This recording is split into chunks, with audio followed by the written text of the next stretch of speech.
அம்பானி திருமணத்தால் ஆயிரக்கணக்கானோருக்கு வேலை வாய்ப்பு கிடைத்ததாக புகழ்ந்து பேசினால் தக்க சன்மானம். யூடியூபர்களுக்கு லட்சக்கணக்கில் பணம் வழங்கப்பட்டதாக பரபரப்பு புகார்.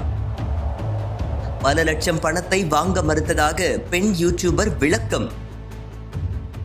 ஆனந்த் அம்பானி ராதிகா மெர்ச்சன்ட் திருமணம் கடந்த ஆண்டு நடைபெற்றது. இந்த திருமணத்திற்காக முகேஷ் அம்பானி குடும்பம் சுமார் 5000 கோடி ரூபாய் செலவு செய்தனர்.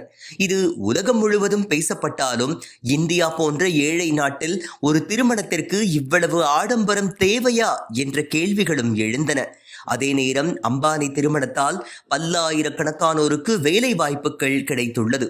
இதன் மூலம் இந்தியாவின் பொருளாதாரம் உயரும், வெளிநாட்டு விருந்தினர்கள் இந்தியா மீது நல்ல எண்ணம் கொள்வார்கள் போன்ற கருத்துக்களும் ஊடகங்களிலும் யூடியூப் சேனல்களிலும் பரப்பப்பட்டன.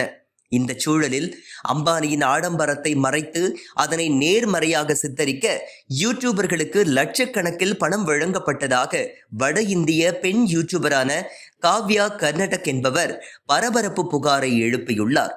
அம்பானி குழுவினர் தன்னையும் அணுகி 3.6 லட்சம் ரூபாய் பணம் தருவதாக பேசியதாகவும், ஆனால் தான் அதனை வாங்க மறுத்து அப்படி ஒரு கண்டென்ட்டை வெளியிடவில்லை என்றும் கூறியுள்ளார்.